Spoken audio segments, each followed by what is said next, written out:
Okay, so anyway, what we're going to try to prove is at least the first two of these cases, and then the third one will be left for you, but I will try to do it. So what we're trying to prove is that the inscribed angle is half of its intercepted arc. Hey. So the way to do this in the first case, okay, is they write a flowchart proof. Wait, I have to go back because I didn't get to the bottom of the page where they actually do the setting up the problem.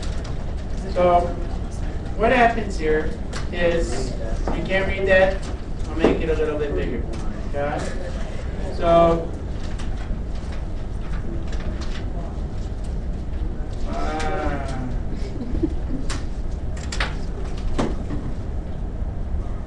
make it a little bit bigger. And this is just your book.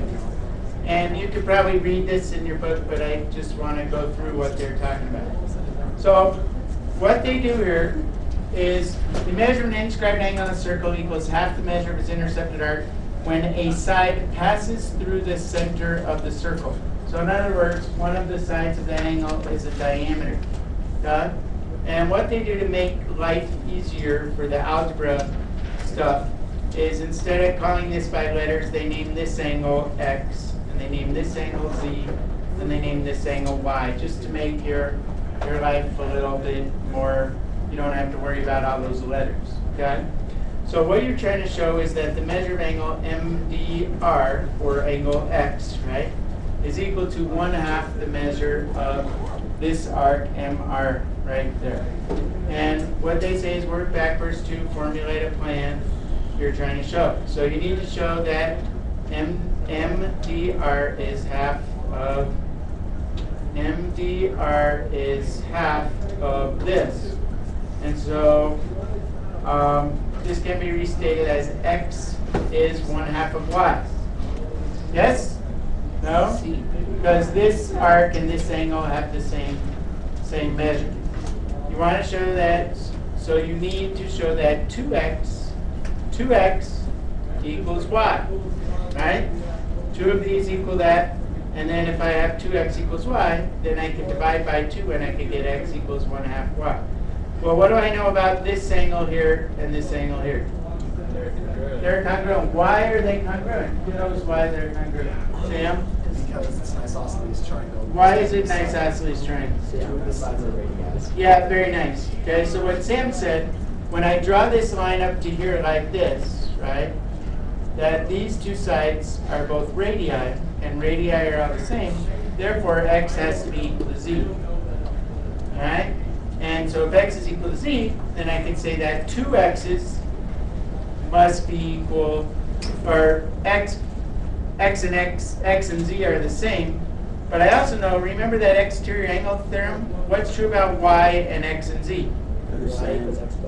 Y, very good. Y equals x plus z. That was that exterior angle. So then I could say that y equals x plus x, because those are both the same. In other words, 2x equals y. So if 2x equals y, which is where they're going to, then I just have to divide, and I will get x equals 1/2 of y. So what does that look like as a proof? It looks like the next page. Yeah, it looks a little long. But, you know, you are supposed to be able to do this kind of stuff. Like, should I make this bigger? It is advanced geometry, like I always say. That's right. And so, first they say that DM is congruent to, maybe I should make a picture. I can't see the picture. Maybe we should make it bigger. You know what I should do is take the picture and put it in this page. So watch what I'm going to do. I'm going to go back. I'm going to grab this picture.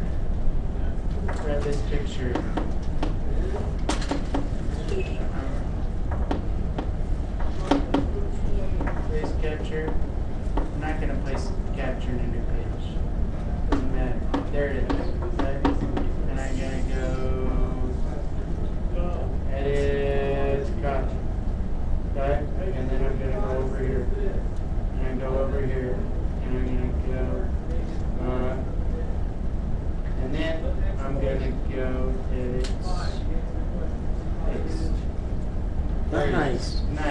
go, Mr. Leader. Pretty good, huh? Proud of you. Okay, so now I have the picture that goes with it. So it says DO is congruent to OM because it's our radio.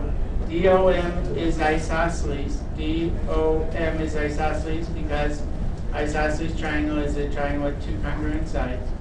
Then I say that x plus z equals y because this is called an exterior angle.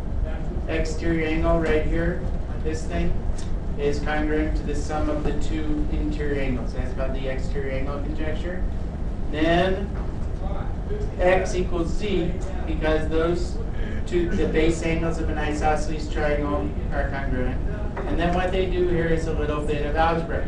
They say that x plus x equals y because what they did here is since x equals z, what they did here is they took x and they plugged it in here for z. That's called the substitution property of equality.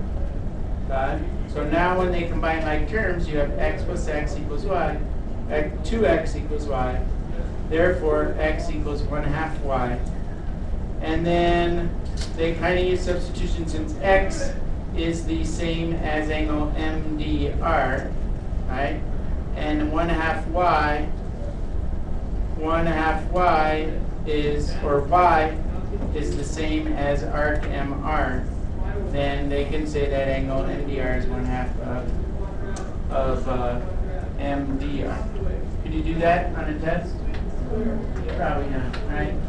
Probably. But I probably won't make you do something that bad on a test. So let's look at this one, which is a little more complicated, and then I'll talk about, I won't actually go through the whole thing. I'll just go through how they do it, and then I'll let you try to talk about some of the other ones, okay? So with this one, this is always kind of a tough sell, but it's something that you're supposed to know. So I'm teaching it to you. The best, kind of working through. I've tried a different approach every year, and yeah, not really. So anyway, the measure of an inscribed angle in a quadrant equals half the measure. So this is the case in which you are trying to find, you're trying to prove, in this case, that this one here, x mdk, that this outside one is equal to 1/2 the measure of this one. And the way they do this is they say that we just proved that this angle here is half of this. Do you understand that? Yes. So if this big angle, which is called RDK, is half of RK, and I can also say from the last conjecture that that Z is half of this. If I subtract this angle from this, if I subtract this angle from the big angle, what I'm left with is this little angle right here. And if I subtract this little arc from this big arc, what I'm left with is this little arc. And basically they use subtraction in the previous problem to prove that that's true. So let me just show you what it looks like. I'm not going to do the whole thing, okay? They say that Z, they call this angle Z. And they say that it's equal to the measure of, it's Z is equal to MDR, which is that angle. And X is MDK. And W is RDK, KDR, right there. Then this equals, right, let's not even worry about it. Let's move on to the next one. That sounds like a good idea. Okay, you guys, it's just, you will have to do ones like these, okay? Number one, I'm going to let you try to, what you use in number one is that, what do you know about this? You're trying to prove that this big angle here is equal to half of this arc. What do you know about this angle here? It's the same as the Z angle. This angle here is half of which arc? MR. MR, right? And this angle here is half of which arc? RK, right? So if I add them together, they should be half of which arc? The big one. The big one, right? And that's basically what you're trying to prove. Okay?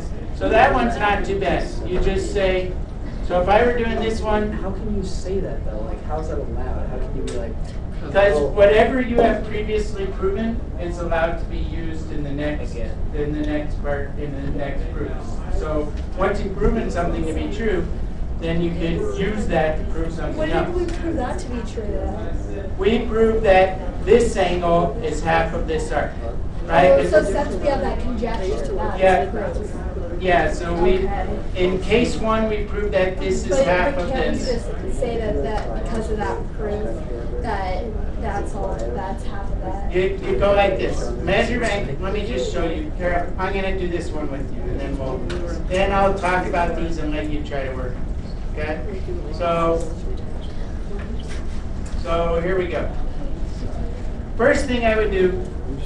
So again, what I'm trying to prove is that MDK, this big angle, is half of this arc right here.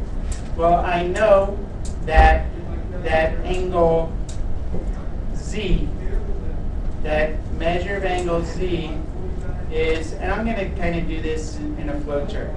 Measure of angle Z is equal to 1/2 of arc what? MR, okay?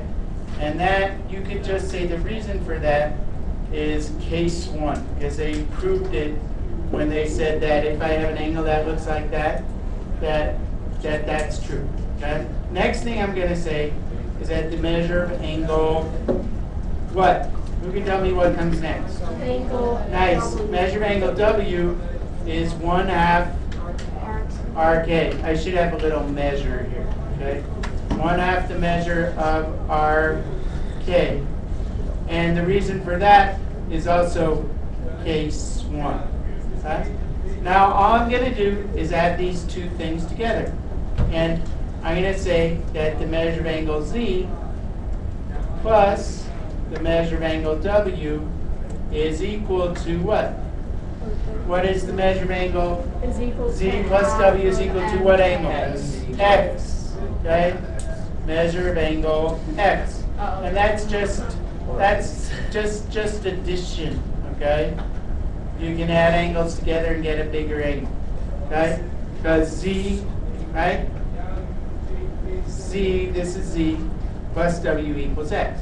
I also know that the measure of MR, right, plus the measure of RK is equal to which arc?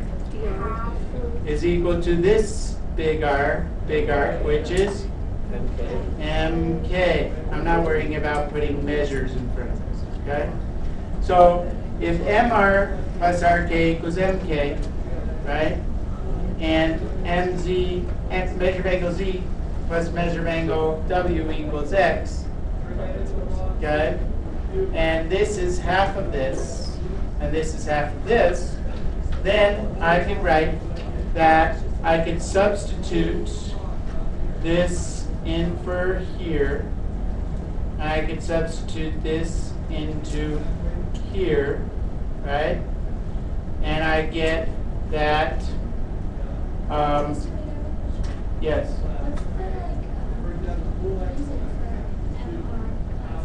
Oh, good question. That's just arc addition. You just added up those arcs together. You just add them up, right? This plus this has to equal the whole thing, okay? And so now I can substitute those in here. So now what I have is 1/2 MR, 1/2 MR plus 1/2 RK. RK equals this, right? Measure of angle X. Yes? Okay. Am I there yet? No. Now I can take out, this is what So the next step would be to take out this 1/2. 1/2 of MR plus RK equals the measure of angle X. And all I did, this is called substitution here. Substitution, okay? What are you doing? And this is called, okay, this is called factoring. You factored 1/2. Anyone guess what the next step is? What's MR plus RK equal to? MK, right? So now what I'm going to do is I'm going to substitute this in here, and what I get is 1/2 of MK equals the measure of angle X. And isn't that what I'm trying to prove?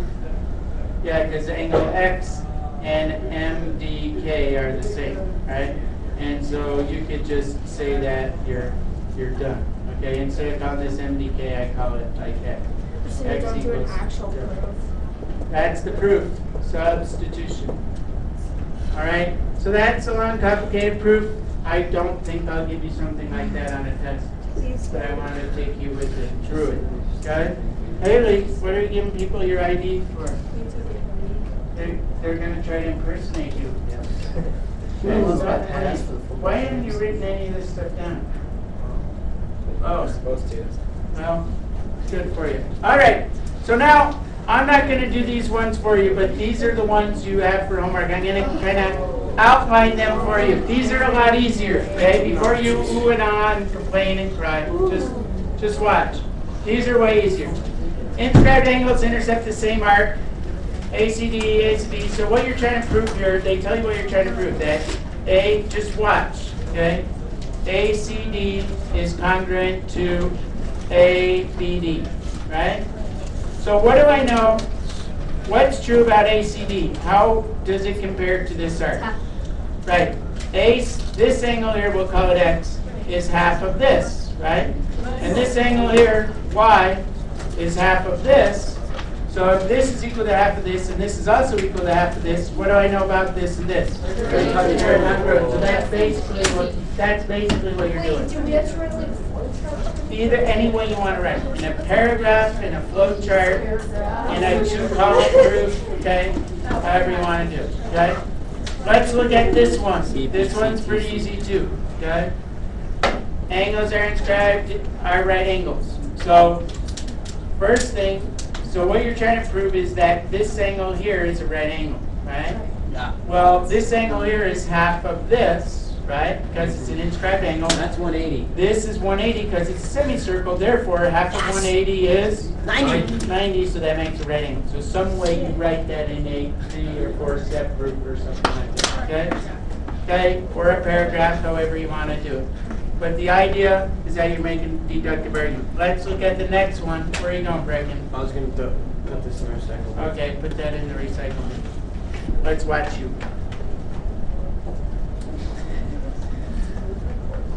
Where's your mic? Sitting right there by the TV. Oh, the white thing? Yep. Oh. Silver thing. Am I talking to it? No. It's very sensitive. Like, Yeah. You can hear like from a really Yeah, far you away. can. Yep. Is it built for Can I this? scream into it? See, we've been driving for 19 minutes already. All right. Oh. So let's look at this one. The opposite angles of a cyclic quadrilateral are supplementary. So this is kind of the way this one works.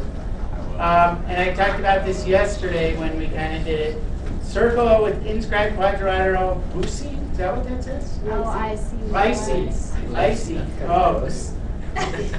Yeah, you don't want to become that way if you don't wear other people's hats, and you won't be Lycee. Okay? L and C are supplementary. So what you're trying to prove is that these two things add to 180.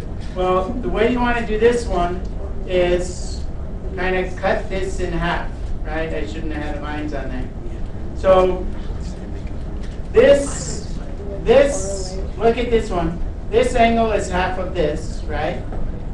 This angle is half of this. What do this plus this add up to? 360, so half of this plus half of this should add up to what? 180. And that's the way they want you to think about that one. Okay? Is that like a kite? No, it's not a kite, it's just a quadrilateral. Okay? Let's just finish this one. Look at this one. Parallel lines on a circle. This one's easy too. This is half of this, right?